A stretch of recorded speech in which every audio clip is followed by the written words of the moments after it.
Hello, my name is Mordred Viking, and I'd like to welcome you to this game of Hearts of Iron 4, where we are playing as the Kingdom of England, formerly known as the Her Majesty's Most Loyal Resistance, formerly known as the Kingdom of England. The Resistance did win. We have taken power as a new democratic regime, and in our first elections, the Democratic League did win, which is the party of Earl George Jellicoe.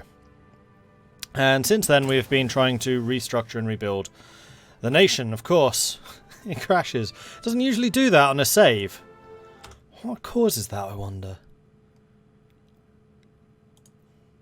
Pressing F9? Because that's my hotkey for recording. Possibly. Alright, let's reload that and see what happens. And yes, I feel like I should say something about yesterday. As you probably saw, the stream did end abruptly. And I made a statement over on Discord, so just check that out if you want to see what and why and how. And that's all I'm going to say. I've said what I need to. Alright, let's try this again, shall we? Lays Lurker, thank you very much for the follow. Welcome to the channel. Seeing as that was 36 minutes ago, I don't know if you were still watching, or maybe you're just super excited to catch a stream. Has the sound effect of something being dropped when you switch tabs been patched? It's not when you switch tabs, it's just when you open the economy tab for the first time. No, the main tab for the first time. The big clunk, you mean. I don't know why it's there, it's a terrible sound effect. Alright, let's try this again. Come on. Don't fail on me.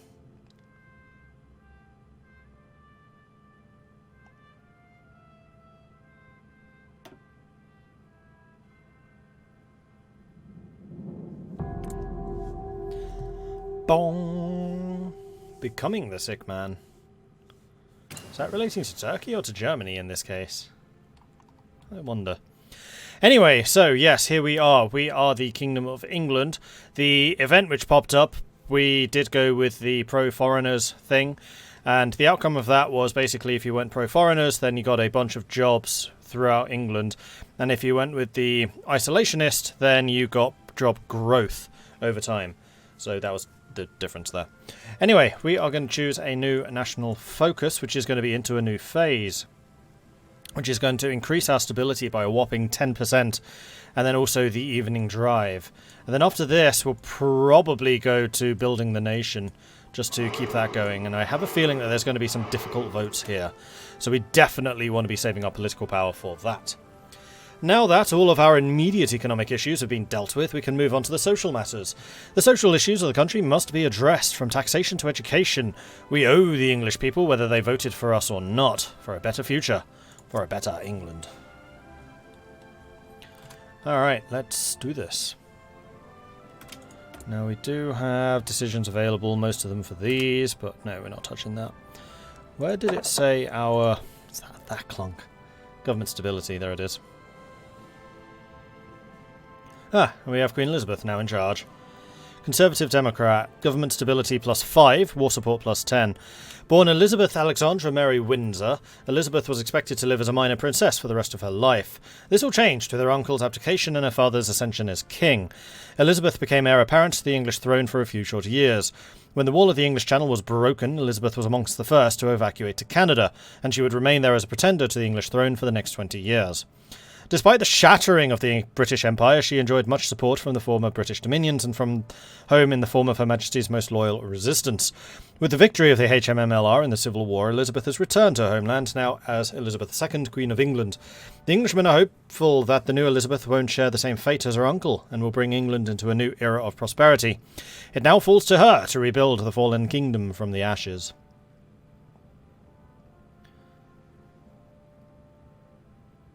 Ah, these are the number of seats. So the Democrats really like us, these two not so much. And then the largest branch of the SLP isn't actually that negative for an opposition. Love me some House of Commons seating charts. Yeah, they're pretty good. I'm a little bit surprised that we're so outnumbered, considering we won the election and therefore have a majority in Parliament. Because this isn't a coalition. I think it's just because the MSA... No, 'cause we should still have more than 51%. Surely. Unless these guys switched sides, which is possible.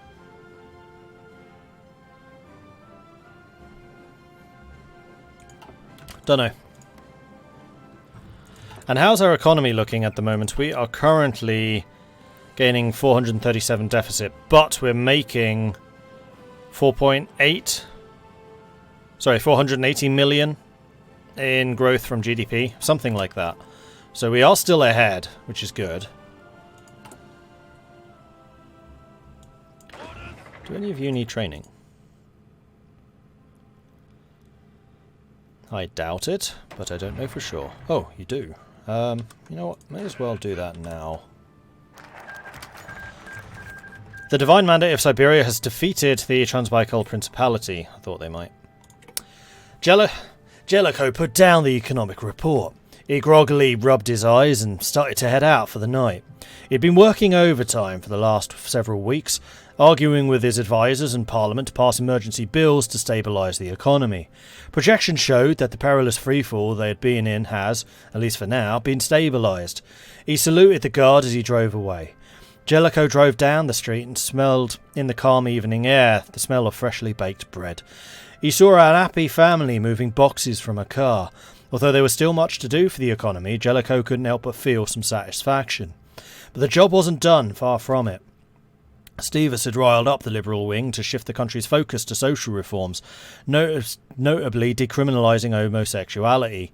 Already, the Patriots had come out strongly in opposition, although Powell seems reluctant to follow along with the more hateful rhetoric from his own faction. However, if his party didn't act decisively, the Socialists would definitely use this to gain some more support.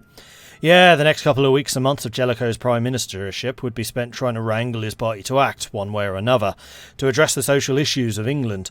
But that was tomorrow's problem. Jellicoe felt he deserved at least one good night's sleep. The soul of England is at stake. Okay, and we have now completed all of those, so we are going to go and build a nation. The Civil War has left England scarred, physically, economically, and culturally. As sobbing fathers, mothers, daughters, and sons bury their loved ones, the nation must again begin the process of rebuilding itself from the ground up. Cities must be rebuilt, roads must be repaved, and the people's wounds must be healed. While the worst may have passed, a long, costly process of reconstruction lies ahead, which the new government must pursue immediately to secure the new status quo. It may take months or even years to rebuild, but with the classic English spirit it can be done. England is bowed and bloodied, but she remains unbroken.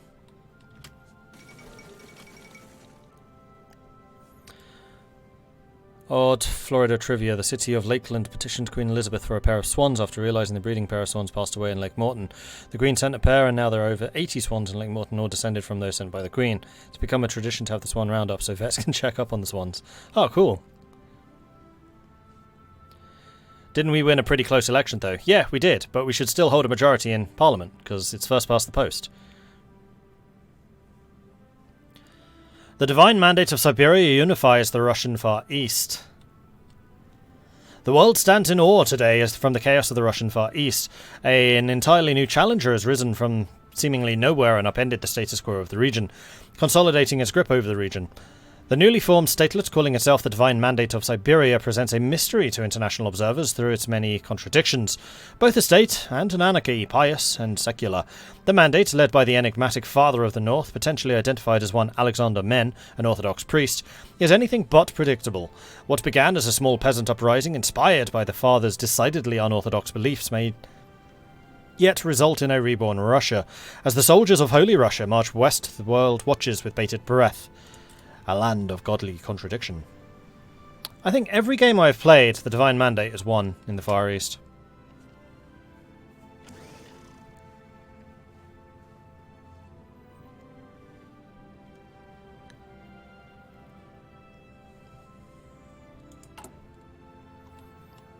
So what modifiers do we still have? Promising future. Repatriation of the English. This lasts for another year, 6 months. So population growth, and that's why our manpower has been going up as well. Majesty's most loyal intelligence agency. Military austerity. Trade with the OFN. Civilian budget. And then state of the English military. Yeah, military is not good. Please don't attack us. Pretty pleased with a cherry on top.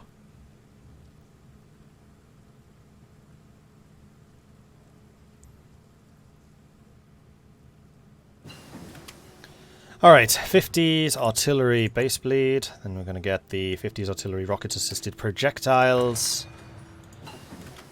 And flamethrowers. 1966. So what were we going to research? 66, we've got another gun upgrade. Let's do that.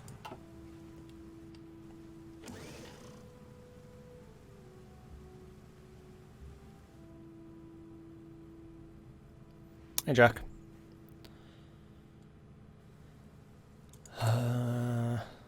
Curious to see what this is all going to mean.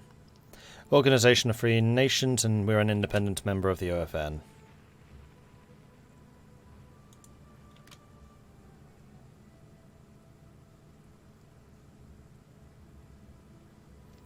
David Eccles is head of the government. St. John Stevas, Shirley Williams, and Enoch Powell. Okay. Building a nation, done. So reorganizing the counties on lords and titles, or what there is to save. I do like my education reform, so I think we're probably going to do that first. Don't care as much about the House of Lords. Oh, Wiltshire does get a free infrastructure. Hang on. Was Wiltshire one of the ones I was building up? No, because Wiltshire actually has very little industry, so we're building up the north first. And we are still churning out those factories. We've now got 35 civilian factories working, which is awesome. For 15 years, the collaborationist government twisted the English education system into something vile and unrecognisable. So many young Englishmen and women grew up being taught and believing in disgusting authoritarian ideals. Now, with the royal party gone and the rot exposed, many question whether the current system is at all salvageable. While the more patriotic lawmakers believe the current system and school administrators can be kept largely intact, it must still be decided what may stay and what must go. Is Iceland going to remain a military puppet of the USA, or can it get independence? I'm not sure. The Committee for the Liberation of the Peoples of Russia declared war on the Islamic Republic of Bashkortostan, and we no longer get military austerity. Well, start that up again. And our deficit's gone down, which is good.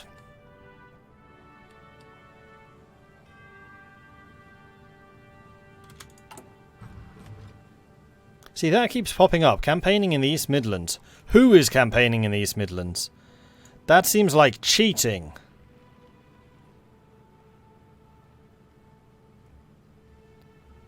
And I wonder if that's what's costing me my political power all the time.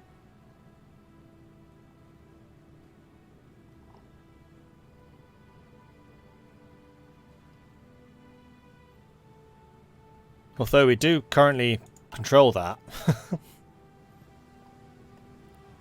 Less deficit means more profits. It means closer to making a profit anyway.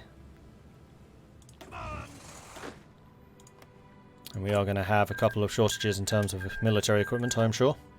Indonesia has defeated Free Indonesia. So Indonesia was controlled by... That's Takano. Okay. I wonder who Free Indonesia was. Should have checked that when, you know, they were still alive. Never mind. President Takano wins the Indonesian Civil War. Following a grueling years-long conflict all across the vast reaches of the Indonesian archipelago, the loyalist government of Takano triumphed over the National Front led by Muhammad Hatta. The father of the young nation, Takano has had a contentious, at times hostile relationship with his Japanese benefactors. One could not deny, however, the importance of Japanese backing in securing his victory.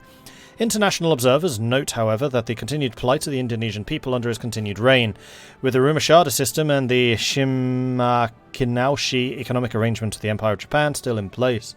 Only time can tell whether Bung Karno is able to lift Indonesia into a new golden era under Japanese guidance. Hideopla Indonesia Raja.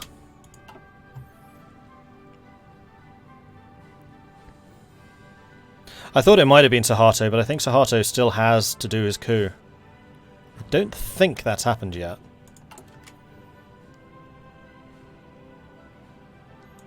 Does Iceland have a tree? I don't think so. Oh, are you asking about Bashkurdistan? Iceland does not. Bashkurdistan. Not even sure where they are. I'm looking for the obvious signs of conflict, but I'm not seeing any. I don't think they've lost already. I'm guessing it's around here. Syria? No, Syria is now run by the Levantine Confederation and Turkey.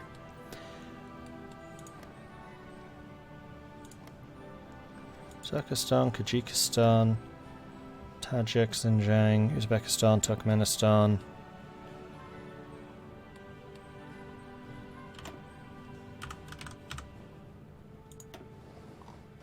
That's Bashkiria, that's not Bashkurdistan. Under Samara.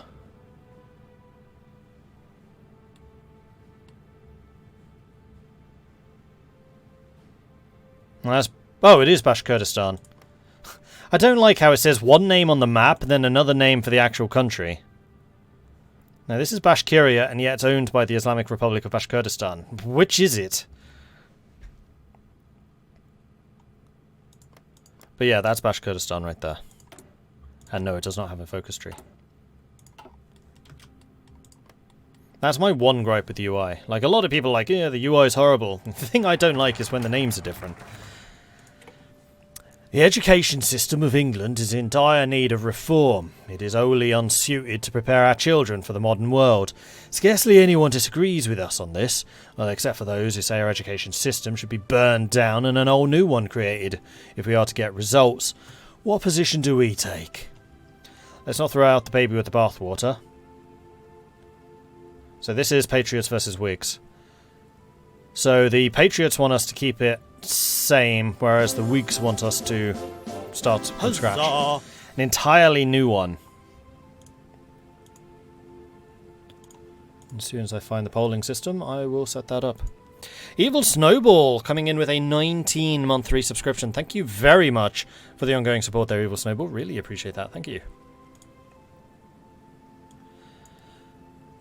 Yeah, my personal preference would probably be build it new, because then we can decide exactly what we want to do with it.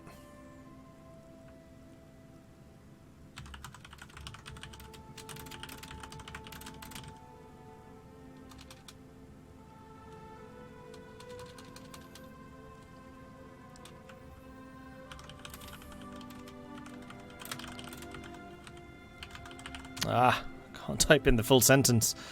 Leave kinda as is. Overhaul. That should be fairly clear. Alright, so those are your two choices. We can leave it more or less as is, or we can do a complete overhaul. Get your votes in. Vote, vote, vote. The Patriots are the Conservatives, the Whigs are the Moderates. The Whigs are the Conservative left, whereas the Patriots are the Conservative right. The Moderates are the Moderates. The Democrats are the Moderates. So basically what we're saying is the Whigs are the Liberal Conservatives, and then the Patriots are the Conservative Liberals. Hope that cleared it up.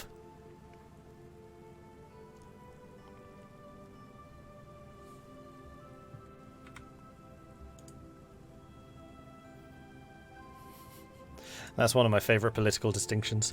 Conservative Liberal versus Liberal Conservative, and yet they mean completely different things.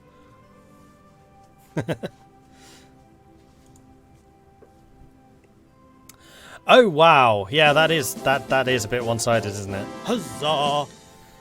Monster! Thank you very much for the 8-month Prime resubscription. Very much appreciate the ongoing support there. Thank you.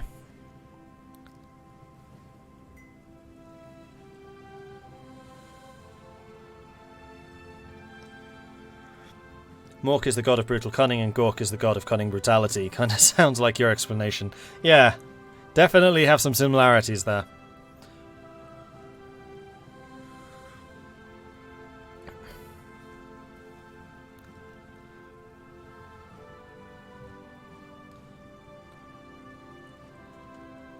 And Wilhelm the First, thank you very much for the follow. Welcome to the channel. Oh, no, it's got one. That would have been a new record.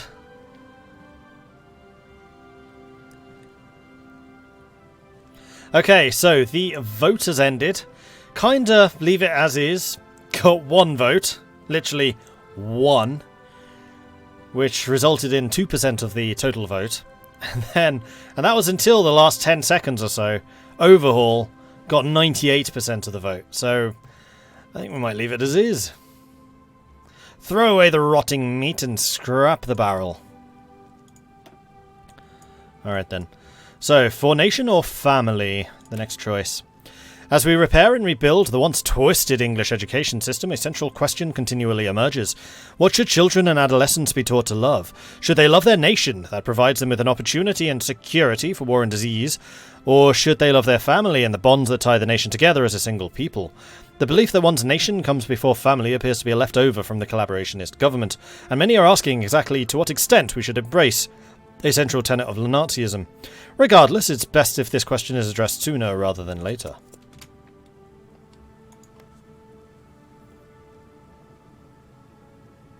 How do I see the vote? It should appear at the top of chat.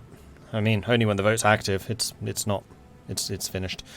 It seemed as though peace ruled the day following Takano's victory in the Indonesian Civil War, with business resuming as usual, until today at least. Reports of armoured columns and airborne forces seizing vital positions all over Indonesia are confirmed, with paramilitaries and units loyal to Takano having taken under custody or shot. Widely rumoured to be a Japanese or communist coup, the situation amongst Indonesia's civilian populace has been dire.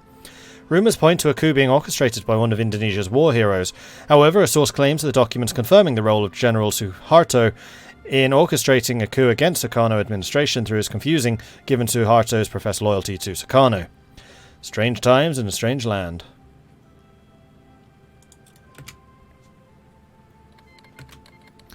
Civilian budget boost. We are going to re-enable that one so we can continue this massive construction spree we're doing. The Committee for the Liberation of the Peoples of Russia has defeated the Islamic Republic of Bashkortostan. And how actually is our economy looking? Deficits continuing to shrink. I'm fairly sure that the more civilian factories we have, the stronger the economy becomes. I think that there is a correlation.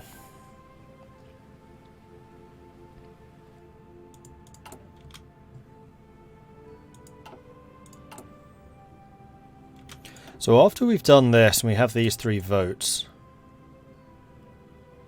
just want to see if there's any other votes that we're likely to need in the future.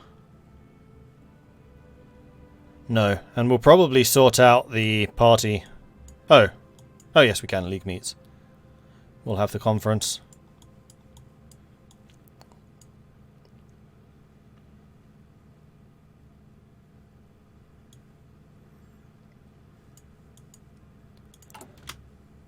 In fact, I wonder if having the conference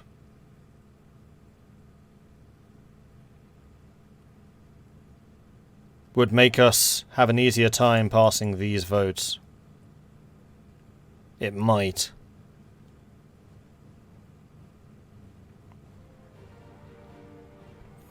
Is there an actual downside to running a deficit? In gameplay terms, I don't think so, but it makes no sense to go massively into debt, and it seems to break the balance of the economy in this game. So I try my best not to.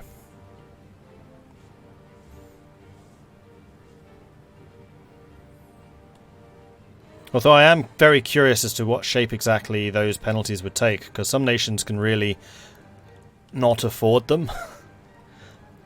Like the balance of the Siberian economies is already pretty fine.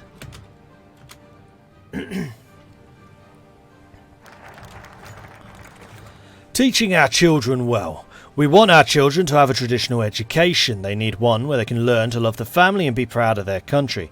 The only issue is, What do we prioritise? We can try to do both, but one must take precedence over the other. Being respectful of their parents is a good trait, but might be a bit more effort in citizenship is better for the youth.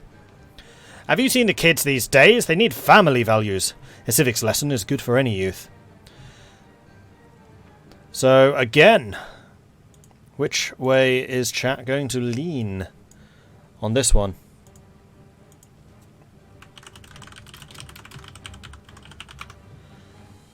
Family values versus civics.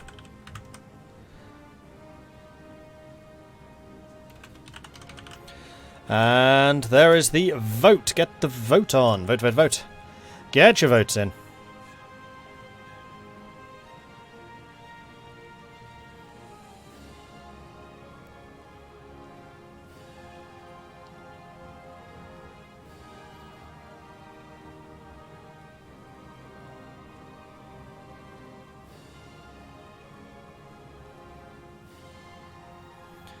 And this is going to be really interesting.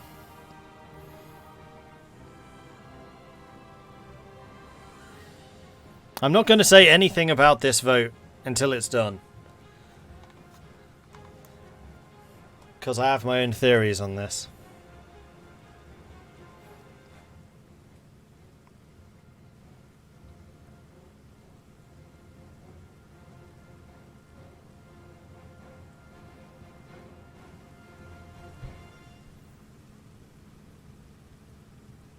So, vote, vote, vote. We're about halfway through, so get your votes in.